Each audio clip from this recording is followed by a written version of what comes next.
Hello everyone, welcome to another video. In this video we are going to discuss about the poem She Dwelt Among the Untrodden Ways by William Wordsworth. It is one of the Wordsworth's Lucy poems. William Wordsworth composed this poem in 1798 while he was traveling with his sister Dorothy. In this poem, the poet mourns the loss of a young lady named Lucy.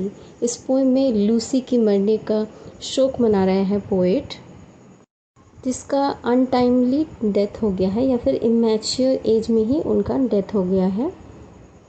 Lucy lived in an English country side near Midland. She remained secluded and in solitude most of her life. The poem was composed in 1798. It was published in 1800 in the second edition of Lyrical Ballads, which William Wordsworth has published in collaboration with S.T. Coleridge. So structure of the poem: 3 stanzas, 4 lines, total 12 lines. It is a very short poem, type lyric elegy. So this is an elegy. An elegy is a mourning song where the speaker mourns the death of someone. Here the poet mourns the death of the young girl Lucy. So rhyme: ABAB, CD EFEF, rhythm iambic, meter tetrameter, trimeter. Now let's start the poem. She dwelt among the untrodden ways, beside the springs of Dove, a maid whom there were none to praise, and very few to love. Here she refers to Lucy. She dwelt among the untrodden ways, मतलब Lucy एक ऐसे रास्ते से चलती थी जहाँ किसी का भी कदम नहीं पड़ा था. That road was untouched by the public. She lived in a very remote area or place in a countryside where very few people ever went. And she lived beside the springs of Dove, or near the source of the Dove river. So this is an allusion to the river Dove, जो England के middle हिस्से में situated है, वहाँ वो रहती थी. A maid whom there were none to praise and a very few to love. So maid means unmarried women. वो एक अनमैरिड या फिर सिंगल लड़की थी जिसको प्रेज करने वाला कोई नहीं था. There was no one to praise her beauty. And very few to love, और बहुत कम लोग थे जो उनको जानते थे या फिर प्यार करते थे. Now see the short summary. She Dwelt Among the Untrodden Ways is a poignant and melancholic poem written by William Wordsworth. तो ये पोएम में एक सैड या फिर melancholic टोन है. The poem revolved around a young woman named Lucy who lived a secluded and unnoticed existence. Lucy नाम की एक अनमैरिड लड़की के इर्द गिर्द ये पोएम घूमता है जो सबसे अलग होके अकेली रहती थी. She was living a secluded and lonely life, जिनके एग्जिस्टेंस के बारे में दुनिया को उतना ज़्यादा पता नहीं था. She resided in a serene and untouched location near the springs of the Dove river. तो वो डव नदी के किनारे रहते थे और वो लोकेशन अनटच्ड था, मतलब ज़्यादा कोई लोग वहाँ नहीं रहते थे. Lucy was a maiden who received little admiration or love from others, leaving her somewhat isolated. Lucy एक अनमैरिड लड़की थी जिनको दूसरे से प्यार या फिर एडमिरेशन नहीं मिला था, because she chose to remain isolated or lonely. In this stanza, the poet compares Lucy to a flower and a star. Now let's see. A violet by a mossy stone, half hidden from the eye, fair as a star, when only one is shining in the sky. You might have noticed that the violet flower is commonly used in English poetry. It's a very tiny little flower which is of violet color. हमारे यहाँ जैसे घास का छोटे छोटे फूल खिलता है, वैसे ही इंग्लिश कंट्री साइड में इसी तरीके का वायलेट कलर का फूल देखा जाता है. In this stanza, the poet is comparing Lucy to a violet flower, and it is an indirect comparison. This is a metaphor. Indirectly Lucy को वायलेट फ्लावर के साथ कंपेयर किया गया है, तुलना किया गया है.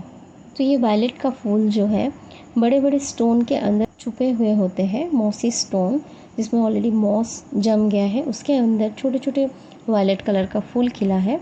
हाफ हिडन फ्रॉम द आई, तो वो लुकायित है, मतलब सबके नज़रों से दूर है। जो लूसी है वो भी एक वायलेट फूल के जैसे है जो सबके नज़र से दूर आइसोलेटेड एक प्लेस में रहती है। Fair as a star when only one is shining in the sky. So the poet is comparing Lucy to a star. Here you can see as has been used. तो as जब हम use करते हैं या फिर like जब हम use करते हैं और किसी दो डिससिमिलर चीज़ों का तुलना करते हैं तो उसको हम सिमिली बोलते हैं। तो यहाँ लूसी के साथ स्टार का डायरेक्टली कंपेयर किया गया है, तो this is a simile. Lucy एक स्टार के जैसा है, वो बहुत शाइन कर रहा है। When only one is shining in the sky, आपने ये नोटिस किए होंगे कि कोई स्टार जब अकेले जगमगाता है आसमान में तो वो शाइन ज़्यादा करता है। तो Lucy is half hidden from the eye of the people, that is why her beauty and her virtues are always shining like a star. In this stanza, Wordsworth compares Lucy to a delicate violet, partially concealed by a mossy stone, capturing her beauty and vulnerability. तो इस stanza में Lucy को एक violet फूल के साथ compare किया गया है जो कि मॉसी स्टोन, एक बड़ा सा एक स्टोन के अंदर छुपा हुआ है, capturing her beauty and vulnerability. The violet फूल इज़ वेरी मच डेलिकेट, तो ब्यूटीफुल होने के साथ साथ वो वल्नरेबल भी है, मतलब ईजिली ब्रेक हो सकता है, टूट सकता है। He describes her as being as fair and radiant as a lone star shining in the night sky. So the poet is comparing Lucy to a lonely star because Lucy has also lived a lonely life. Lucy भी सबसे अलग alone रहते थे, इसलिए उनको lonely star के साथ तुलना किया गया है। She lived unknown and few could know when Lucy ceased to be, but she is in her grave and oh the difference to me. Lucy lived a very lonely life. वो अकेली रहती थी, किसी को भी पता नहीं था फिर वो कौन थी। And few could know when Lucy ceased to be, और बहुत कम लोगों को पता था कि लूसी का डेथ कब हुआ था। But she is in her grave, लेकिन वो अब बरीड है, उनको अपने ग्रेव में बरी किया गया है। And oh the difference to me, लेकिन इससे मुझे बहुत ज़्यादा फ़र्क पड़ रहा है। ज़माने के सामने वो अननोटिस्ड थे, वो अननोन थे, but I knew her and this makes a difference to me. उनके डेथ मुझ पे बहुत बुरी तरीके से इम्पैक्ट किया है।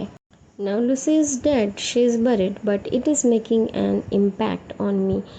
Now let's see the short summary. Throughout her life, Lucy remained unknown to most and only a select few had the opportunity to truly know her. अपनी पूरी लाइफ वो अकेले जिए थे और बहुत कम लोग थे जो उनको अच्छे से जानते थे। The poem hints at her untimely death, suggesting that she now rests in her grave. तो ये पोएम में ये बताया गया है कि उनका इमैच्योर डेथ हुआ था, बहुत ही अर्ली एज में उनका डेथ हो गया था, suggesting that she is now rest in her grave. ये दर्शाता है कि वो अभी अपने ग्रेव में, अपने कब्र में रेस्ट कर रहे हैं। Wordsworth laments the profound impact her absence has had on him personally, highlighting the immense difference her presence made in his life. इस पोएम में वर्ड्सवर्थ लूसी के डेथ का शोक मनाते हैं, उनके एब्सेंस का शोक मनाते हैं। लूसी का डेथ वर्ड्सवर्थ के ऊपर एक गहरा इम्पैक्ट छोड़ा है, पर्सनली वो उनको जानते थे। Her death cost a certain difference in Wordsworth's life. Now the theme of the poem, she dwelt among the untrodden ways, explores themes of solitude, unrequited love and ephemeral nature of life. Theme of solitude को तो ये दिखाता ही है because the main character Lucy remained unnoticed and always in solitude, वो lonely रहे हैं, हमेशा अकेले रहते थे। Unrequited love, so unrequited means one sided love आप बोल सकते हैं, एक तरफा प्यार, तो जो कि पोइट को था towards Lucy. And the ephemeral nature of life, और लाइफ का अनसर्टनिटी, कभी भी किसी का भी डेथ हो सकता है। The uncertain nature of life has been portrayed in this poem. It portrays Lucy as a symbol of quiet beauty and unnoticed grace.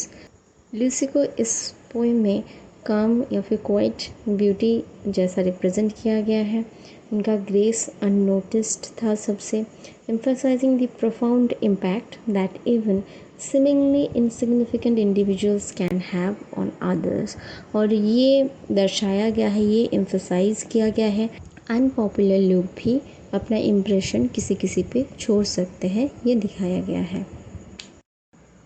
Thanks for watching, follow for more such videos.